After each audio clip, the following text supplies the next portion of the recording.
Welcome back.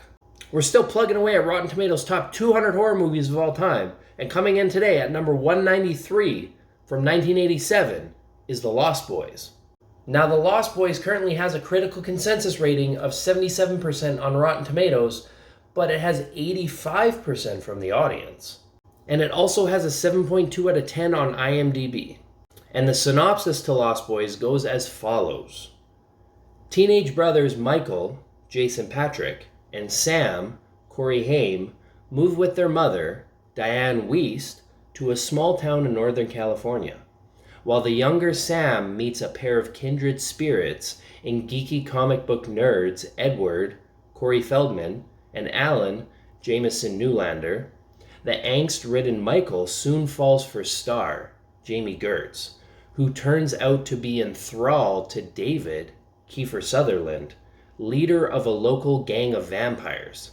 Sam and his new friends must save Michael and Star from the undead. Now, as always, I recommend that you watch this movie before watching this review because there are spoilers ahead. And as always, I'm not going to talk about the movie at great lengths. I'm just going to talk about the things I like and the things I dislike, my pros and qualms. So first off, my pros with this movie. Easy, but I think you're really going to like living in Santa Carla.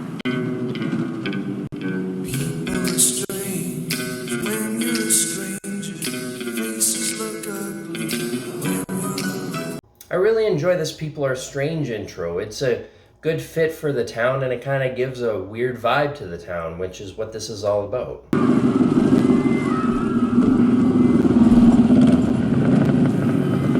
Okay, I don't know what it is, but there's something about this gang that I really like how they look. I know it's like silly and over the top, but it kind of works for them, and this movie just feels like it's one of those lightning in a bottle situations. You just can't replicate it no matter what you do. Don't. You don't have to, Michael. It's blood. Yeah, sure.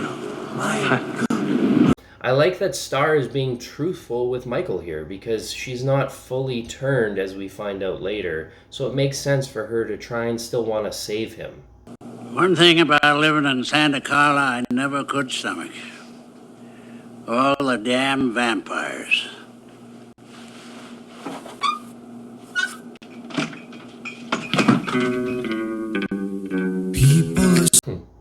Great ending, honestly.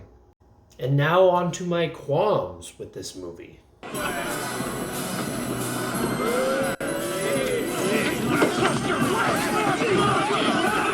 If somebody is standing on a merry-go-round, the operator is definitely stopping that. They're shutting that right down.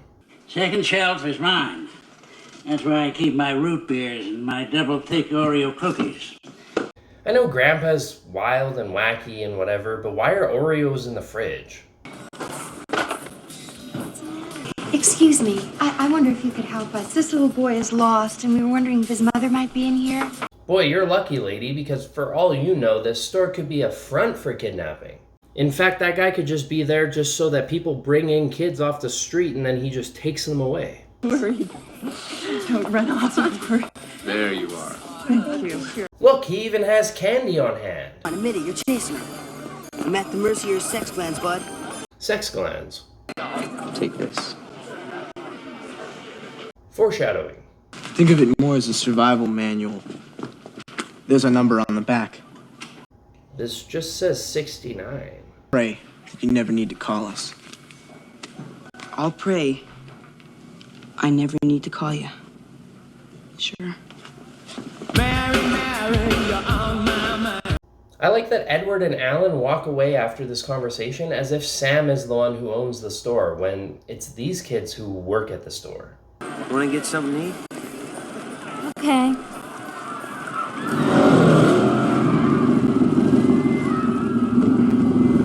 You know where Hudson's Bluff is overlooking the point? I can't beat your bike. You don't have to beat me, Michael. You just have to try and keep up.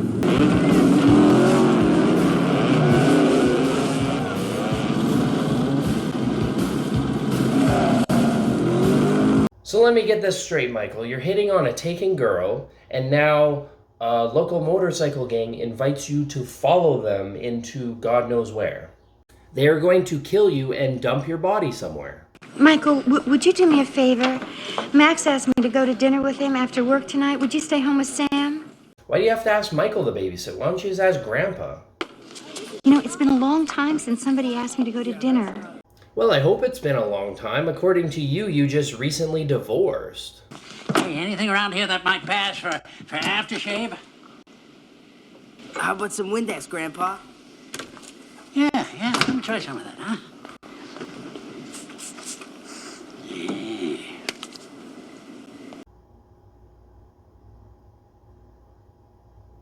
I'm coming! Tell him I'm coming! No, Mom!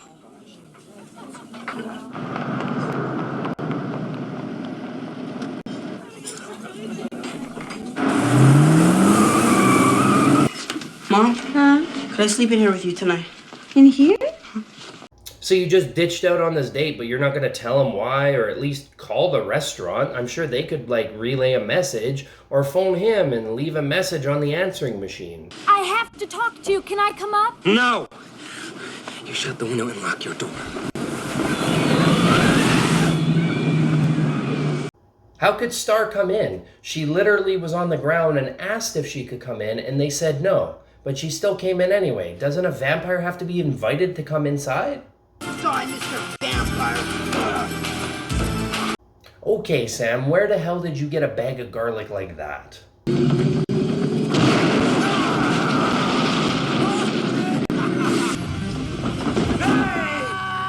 Once again, do you not have to be invited to get inside of a house? Is that not vampire lore? But you passed the test. Don't ever invite a vampire into your house, you silly boy. It renders you powerless.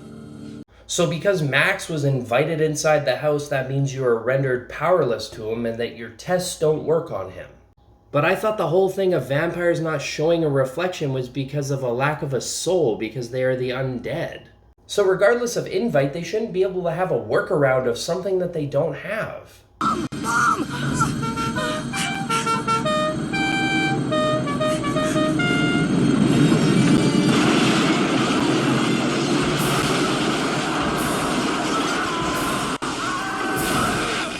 How did Grandpa know the exact moment to crash into their house? So overall, I can appreciate the Lost Boys for bringing a more younger, cooler, and attractive vampire to the forefront of pop culture. I also really enjoy Corey Haim in this movie and Kiefer Sutherland. And I also really like the movie's setting, this town, the abandoned hotel, everything about that is I really enjoy. But with that said, I felt that the climax was almost too short, especially with how they beat the vampires and beat the leader in Max. Like if Edward and Alan were after these vampires for quite some time and it's just a known thing that there's vampires around because even Grandpa knows it, then why did it take them so long to figure out that the local motorcycle gang was vampires or that Max was the leader? This movie is also not really a traditional horror movie, and I don't really know if I agree with it being included on this list.